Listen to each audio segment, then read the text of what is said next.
to establish a just and lasting peace architecture in our country.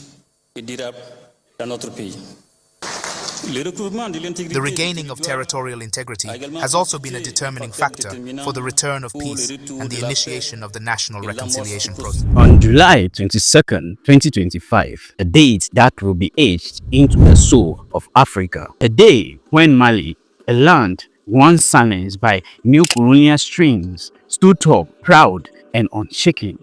On this day, a president of Mali made a bold declaration that shocks foreign embassies, inspired millions across the continent, and redefines Africa's path towards sovereignty. This is the story of that stand from the heart of Bamako to the minds of every African youth crying for dignity. This is Mali's defiant roar. To understand the weight of July 22nd, we must journey back to the years of military coups, international sanctions, and Western dictated transition. Mali, rich in gold, culture, and courage, was often threatened as pawn on the grand chessboard of foreign interest. Mali's struggle isn't just about governance, it's about dignity. Foreign powers wanted Mali weak, dependent, but this president, he was cut from a different cloth. From 2021 to 2024, the leadership in Mali began shifting gears, building military capacity, strengthening regional alliances, rejecting imposed timelines from ECOWAS and the West. But nothing compared to what would unfold in 2025. This is no longer just politics, it's our future. Mali must choose its own path, as a young activist said on a fairy Tuesday afternoon before a packed hall in Bamako and streamed live across Africa. The president took the podium. There were no diplomatic filters, no rehearsal appeasement, and he said, "We will no longer bow to the dictates of those who once changed us. Mali shall no longer be governed by fear, by threat of sanctions, or by invisible hands pulling puppet strings. We are not anti-West. We are pro-Mali. Our resources will serve Malians first. Our policies will serve Africans first. And our future will be decided by our own people. Not Paris, not Washington, not Brussels." The speech sent ripples across the globe. The EU expressed concern. The US called it irresponsible nationalism. ECOWAS leadership, under pressure, called for emergency consultations. But Mali's president did not just challenge foreign powers, he challenged the very architect of post-colonial control. Across Africa, the fire caught on. In Ouagadougou, crowds cheered. In Kinshasa, rallies formed. Even in Accra and Johannesburg, young people debated. Could this be the start of Pan-African revival? Pan-African youth leader on camera said, "Mali has cracked open the door.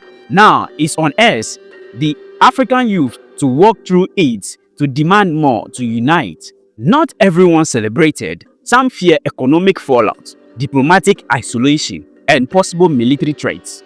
There is a price for boldness. The president is betting on the long-term sovereignty over short-term comfort. But can Mali withstand the storm?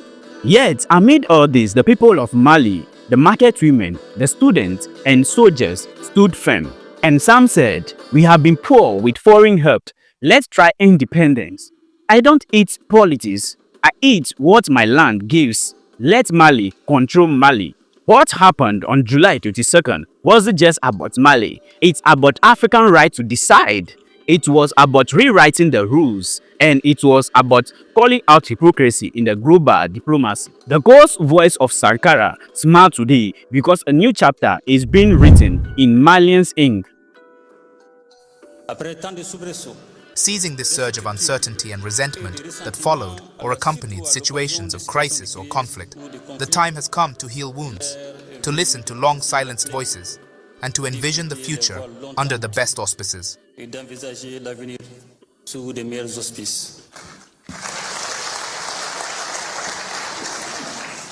The sacrifice made by the sons and daughters of Mali for this peace is a precious legacy that underpins our will to move towards a reconciled nation resolutely focused on development.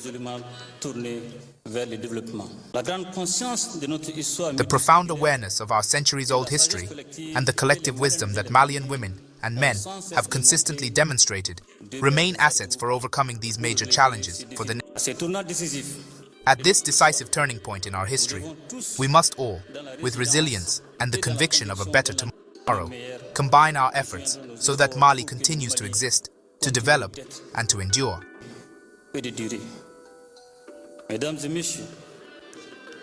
Ladies and gentlemen, the challenges we face are certainly numerous. Our responsibility to transform them into opportunities,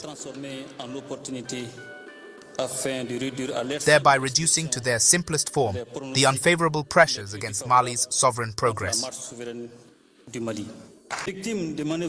State, a victim of skillfully orchestrated geopolitical maneuvers, was deliberately weakened, and its territorial integrity seriously undermined by separatist aspirations. This action against the state aimed at no other end in the country than the establishment of an unprecedented situation of violence, while causing deep fractures in intra- and inter-community ties, and even at the national level.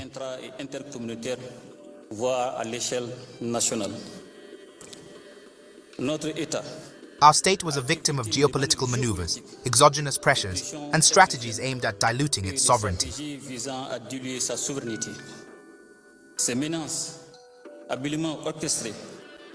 These skillfully orchestrated threats shook our cohesion, exploited communal differences, and weakened our territorial integrity.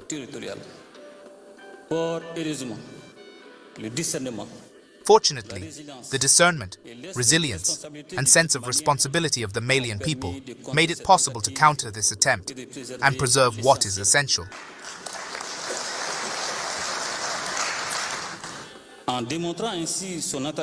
By thus demonstrating its deep attachment to its origins as a shield, and by developing a full awareness of its unity, the Malian people now intend to distinguish themselves in resolving these crises and conflicts through endogenous mechanisms. The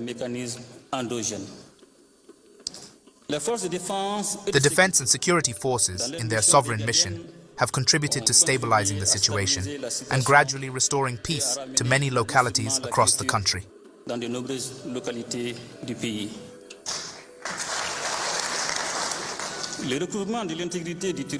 The regaining of territorial integrity has also been a determining factor for the return of peace and the initiation of the national reconciliation process, the crucial culmination of which we celebrate today.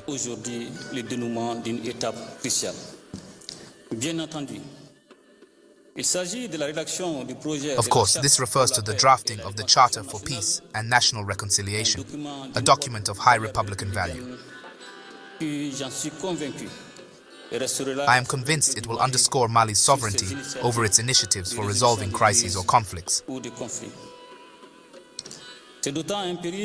This is all the more imperative as the dialogue process initiated by our country under the aegis of external actors had been compromised to serve other interests.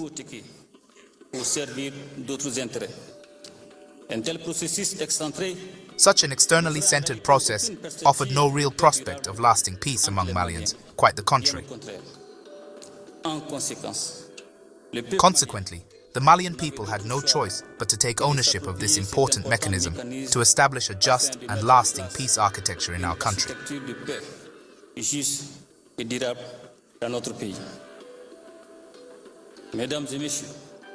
Ladies and gentlemen, by initiating the inter-Malian dialogue, we have contributed to creating the conditions for frank and sincere dialogue between Malian women and men, free from any external interference. Far from any spirit of confrontation or even mutual accusation, the aim was, with humility and frankness, to dedicate ourselves to the pursuit of lasting peace.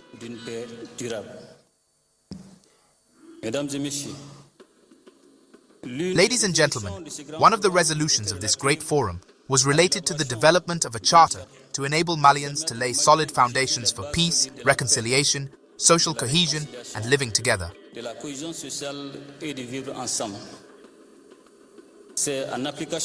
It is in application of this popular will that I decided to create a drafting committee for the preliminary draft of the National Charter for Peace and National Reconciliation.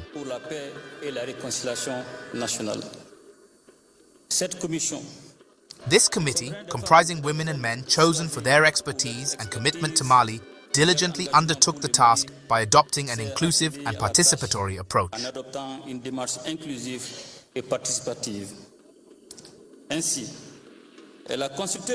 Thus, it consulted all socio-professional groups in the country, Malians living abroad, and various state institutions.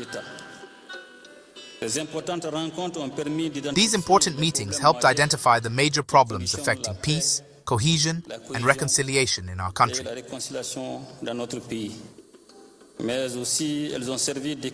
But they also served as frameworks for indicating solutions for effective reconciliation, which is a guarantee of lasting peace. Ladies and gentlemen, the participatory approach, thus imbued in the dialogue process, made it possible to gather the concerns of various stakeholders, but also to address themes of global interest that affect the life of the state and the nation.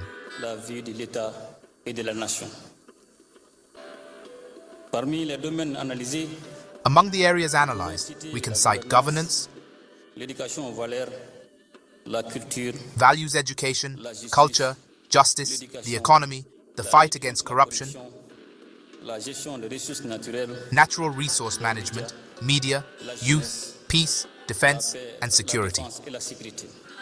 July 22nd, 2025, a date that reminds us that freedom is not given, it is claimed. Mali has made its move. The world is watching. But the real question remains, will African rise with her? What do you think, my people? Do you think this is a game change in Africa, or this is the time Africa is rising and the rest of the continent, Africans, to rise with their own? Whatever you think, drop your own opinion in the comment section. Thank you for watching this channel.